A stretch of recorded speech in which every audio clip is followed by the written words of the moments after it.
নবম শ্রেণীর জন্য আমরা ইতিহাসের পঞ্চম অধ্যায়ের আলোচনা করছি। ইতিমধ্যে পঞ্চম অধ্যায়ের অনেকগুলি ক্লাস নেওয়া হয়েছে, আর কয়েকটি ক্লাস নিলেই তোমাদের সিলেবাস অনুযায়ী পঞ্চম অধ্যায় মোটামুটিভাবে শেষ হবে।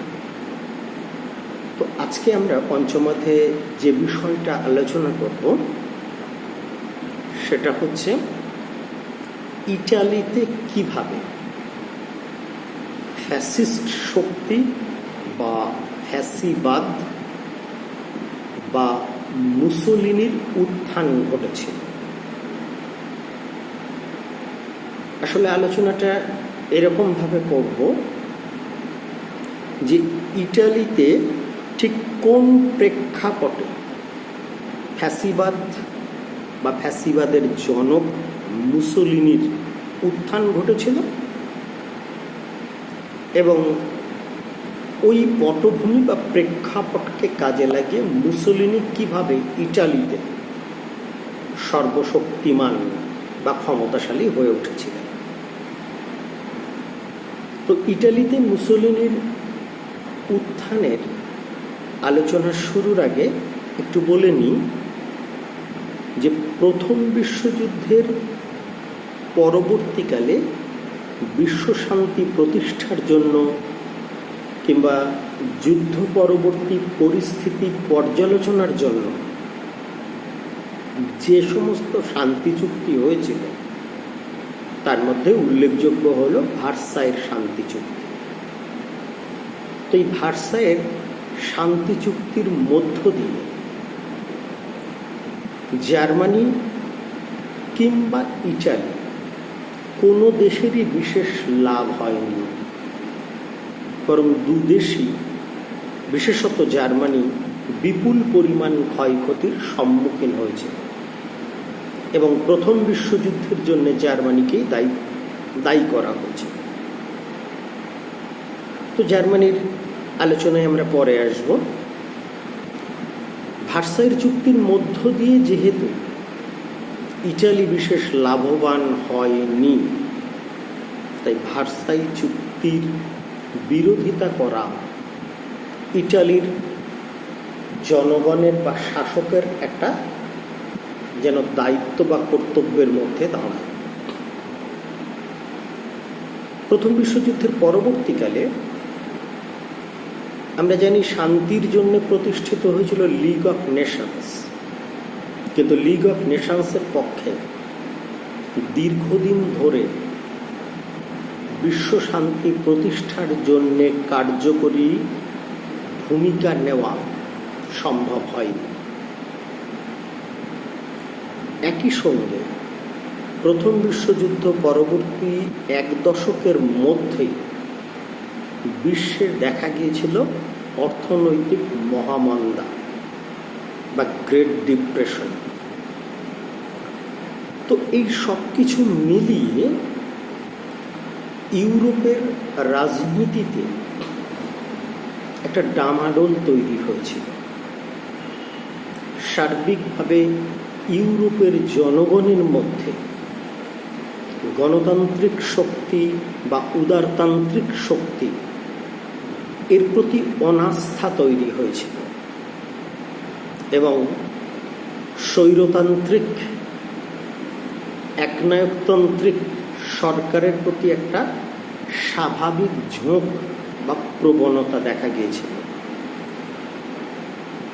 এবং এই প্রবণতার সুযোগ নিয়ে ইটালিতে মুসোলিনির মতো স্বৈরতান্ত্রিক ফ্যাসিস্ট ব্যক্তি এবং জার্মানিতে হিটলারের মতো স্বৈরতান্ত্রিক নাৎসি শক্তির উত্থান ঘটেছিল। যদিও এটা ইন জেনারেল একটা পটভূমি, কিন্তু আমাদের আলোচনাটা ঠিক ইটালিতে কীরকম পরিস্থিতি তৈরি হয়েছিল, যে কারণে ইটালিতে মুসোলিনি ক্ষমতাসীন হতে পেরেছিলেন এবং মুসোলিনি কিভাবে পর্যায়ক্রমে ইটালির ক্ষমতা দখল করেছিলেন। এবার আমরা সেই আলোচনা শুরু করি। প্রথম বিশ্বযুদ্ধের পর ইউরোপের বিভিন্ন দেশে গণতান্ত্রিক শাসন ব্যবস্থার পতন ঘটেছিল। ইটালিতেও গণতন্ত্রের পতন হয়েছিল এবং স্বৈরতান্ত্রিক ফ্যাসিস্ট শক্তির উদ্ভব হয়েছিল। প্রসঙ্গত এখানে একটা উল্লেখ করা যায় যে ইটালির ঐক্য আন্দোলনের সময় কাভুরের নেতৃত্বে ইটালি ঐক্যবদ্ধ হওয়ার পরে ইটালিতে যে উদারতান্ত্রিক সংবিধান প্রবর্তিত হয়েছিল, প্রকৃতপক্ষে সেটা কোনো গণতন্ত্র ছিল না। কেননা সেখানে ইটালির প্রাপ্তবয়স্ক জনগণের ভোটাধিকারের মধ্য দিয়ে কোনো সরকার নির্বাচিত হতো না, বরং সম্পত্তির ভিত্তিতে ভোটাধিকার স্থাপিত হয়। ফলে ইটালির সাধারণ মানুষের মধ্যে ইটালির রাজনীতি বা সরকার নিয়ে খুব বেশি মাথা ব্যথা ছিল না, বরং বলা যেতে পারে জনসাধারণ রাজনীতি সম্পর্কে উদাসীন বা নিষ্পৃহ থাকত। স্বাভাবিকভাবেই প্রথম বিশ্বযুদ্ধের পরে যখন ইটালির গণতান্ত্রিক সরকার নানা কারণে ব্যর্থ হচ্ছিল, তখন সেই সরকারের পতন ঘটুক বা কী হোক, জনগণ সে সম্পর্কে খুব বেশি সচেতন ছিলেন না। এবার এই সুযোগটা কিন্তু মুসোলিনির, মানে এই পরিস্থিতিটা মুসোলিনির সামনে একটা সুযোগ তৈরি করেছিল। এরপরে কি দক্ষিণ ইটালি, যেটা তোমরা ইটালির ঐক্য আন্দোলনের সময় পড়েছিলে, যে দক্ষিণ ইটালি মূলত সিসিলি, লম্বার্ডি এই অঞ্চলগুলো পড়ে, সেই দক্ষিণ ইটালি কিন্তু ইটালি ঐক্যবদ্ধ হওয়ার পরেও তার বিশেষ অগ্রগতি ঘটেনি। ফলে এই উত্তর ইটালি এবং দক্ষিণ ইটালির মধ্যে একটা পারস্পরিক বিদ্বেষ ছিল এবং এই দুই অঞ্চলের মধ্যে অর্থনৈতিক সাম্য আনার ব্যাপারে একদমই কিন্তু গণতান্ত্রিক সরকার উদ্যোগী হয়নি। ফলে দক্ষিণ ইটালির মানুষের আস্থা নষ্ট হয়েছিল। মুসোলিনি দক্ষিণ ইটালির মানুষের সামনে নিজেকে দক্ষিণ ইটালির ত্রাতা হিসাবে তুলে ধরার একটা সুযোগ পেয়েছিল। আরেকটা বিষয় কি না, ইটালিতে একটা বড় সমস্যা ছিল মাফিয়া, মানে বড় বড় আন্তর্জাতিক অপরাধী দলের উৎপাত। তো গণতান্ত্রিক সরকার সেই সমস্ত বড় বড় মাফিয়া চক্রের অবসানের জন্যে বা তাদের দমনের জন্যে কোনো কার্যকরী পদক্ষেপ নিতে পারে। মুসোলিনি গণতান্ত্রিক সরকারের এই ব্যর্থতাকে জনগণের সামনে আনতে পেরেছিলেন। তাছাড়া ভৌগোলিক দিক থেকে ইটালির অবস্থান এমনই ছিল যে তাদের পক্ষে কয়লা ও লোহার মতো খনিজ সম্পদের কোনো প্রাচুর্য ছিল না। ফলে ইটালি উপনিবেশ স্থাপন করে সেখান থেকে কয়লা এবং লোহা সংগ্রহের চেষ্টা করেছে। কিন্তু ইটালি ব্রিটেন বা অন্যান্য দেশের বিরোধিতায় সেভাবে কিন্তু কয়লা ও লোহা সমৃদ্ধ কোনো উপনিবেশ দখল করতে পারেনি, সেজন্য তার ক্ষোভ ছিল। আসলে ইটালি ভূমধ্যসাগরীয় অঞ্চলেই আবদ্ধ ছিল। এই প্রতিকূলতা বা সীমাবদ্ধতা দূর করার জন্য ইটালির কাছে খুব জরুরি হয়ে দাঁড়িয়েছিল ভূমধ্যসাগর অঞ্চল পুরোপুরি দখল করে অন্যত্র উপনিবেশ তৈরি করা। এরপরে আসে আর একটা বিষয়ে, যে ইটালি যখন প্রথম বিশ্বযুদ্ধে যোগ দিয়েছিল তখন ইটালির ক্যাথলিক দল, সমাজতন্ত্রী দল কিন্তু এর বিরোধিতা করেছিল, কিন্তু উদারতান্ত্রিক শাসক দল ইটালির ওই বিরোধী দলগুলির সমালোচনাকে এড়িয়ে প্রথম বিশ্বযুদ্ধে কিন্তু যোগ দিয়েছিল। এবং তার মানে আমরা বলতে পারি ইটালির জনমতকে অগ্রাহ্য করেই প্রথম বিশ্বযুদ্ধে ইটালি যোগ দিয়েছিল, ফলে ইটালির জনগণের একটা ক্ষোভ ছিল। এরপর বিশ্বযুদ্ধের অবসান ঘটল, প্যারিসের শান্তি বৈঠক হলো। ইটালি আশা করেছিল প্যারিসের শান্তি বৈঠকের পরবর্তী সময়ে তারা লাভবান হবে,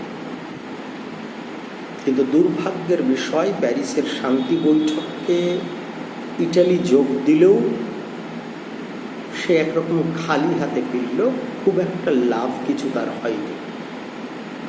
ফলে ইটালির জনগণ বা ইটালির জাতীয়তাবাদীরা মনে করেছিল যে প্রথম বিশ্বযুদ্ধে ইটালির রক্ত, জীবন সব কিছু ঝরালো, কিন্তু যুদ্ধের পরে তার লাভের ঘরে কিন্তু শূন্য। ফলে ইটালির জনগণ প্রথম বিশ্বযুদ্ধ পরবর্তী সময়েই কিন্তু সমগ্র অন্যান্য দেশগুলির প্রতি বিক্ষুব্ধ হলো, তার কারণ তার স্বার্থ পূরণ হয়। আসলে ভার্সাই সন্ধি ইটালির আশা আকাঙ্ক্ষা মোটেও পূরণ করতে পারেনি, কেন ইটালি যে দাবি করেছিল যে তাকে অ্যাড্রিয়াটিক সাগরের অন্যদিকে যে ট্রিয়েস্ট, ট্রেন্টিনো, ডালমাসিয়া অঞ্চলগুলি রয়েছে সেগুলি তাকে দিতে হবে, এমনকি ফিউম বন্দরটিও সে পাওয়ার আশা করত, কিন্তু এগুলি সে পেল না, বরং এগুলি পেল নবগঠিত যুগোস্লাভাকিয়া। ফলে প্রথম বিশ্বযুদ্ধ পরবর্তী শান্তি চুক্তির পর থেকেই কিন্তু ইটালির জনমানসে অসন্তোষ ছিল, এবং ইটালি যেহেতু ভার্সাই চুক্তি অনুযায়ী এগুলো মেনে নিতে বাধ্য হয়েছিল, সেজন্য মুসোলিনি বা ইটালির বিরোধী দলগুলো কিন্তু তৎকালীন গণতান্ত্রিক সরকারের বিরুদ্ধে প্রচার করল যে গণতান্ত্রিক সরকারের ব্যর্থতায় ইটালি বঞ্চিত হয়েছে। তাছাড়া প্রথম বিশ্বযুদ্ধে জাতীয়তাবাদীদের বা জনগণের মতামতকে অগ্রাহ্য করে ইটালি যোগ দিয়েছিল, কিন্তু সেই যুদ্ধে বহু প্রাণ গেলেও ইটালির কোনো লাভ হল না। ফলে প্রথম বিশ্বযুদ্ধ পরবর্তী সময়ে ইটালিতে যে সরকার ছিল সেই সরকারের ব্যর্থতা ক্রমশই প্রকট হচ্ছিল জনসাধারণের কাছে। এরপরে ক্যাথলিক এবং সমাজতন্ত্রী দল, যারা কিনা যুদ্ধে যোগদানের বিপক্ষে ছিল, তারা যুদ্ধ পরবর্তী সময়ে ইটালির উদারতন্ত্রী সরকারকে অপদস্থ করার চেষ্টা করে। ইটালির এই যে নেতিবাচক রাজনীতি, সেটা ইটালির গণতন্ত্রকে দুর্বল করে, এবং রাজনৈতিক দলগুলি সমগ্র ইটালি জাতিকে বিপদ থেকে মুক্ত করার অপেক্ষা তারা সরকারের সমালোচনায় মুখর হয়ে ওঠে। জনগণ হতাশাগ্রস্ত হয়, তারা ইটালির বিরোধী দলগুলি ঠিক না, ইটালির শাসক উদারতন্ত্রী দল ঠিক, এই দোদুল্যমানতার শিকার হয়।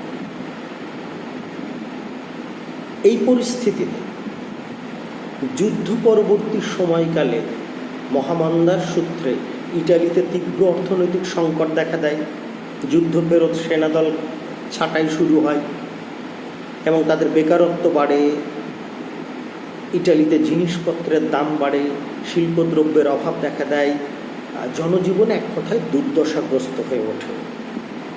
ভূমিহীন কৃষকের সংখ্যা বৃদ্ধি পায়, কারখানায় মজুরদের কোনো দাবি মানা হয়নি, এর সঙ্গে বৃদ্ধি পায় সমাজ বিরোধীদের উৎপাত, মাফিয়াদের অত্যাচার, বেকার লোকেদের কাজের অভাব, সব মিলিয়ে ইটালিতে তৈরি হয় অশান্ত এক রাজনৈতিক পরিমণ্ডল, যা মুসোলিনির সামনে সুযোগ এনে দিয়েছিল। আমরা পরের দিন বাকিটুকু আলোচনা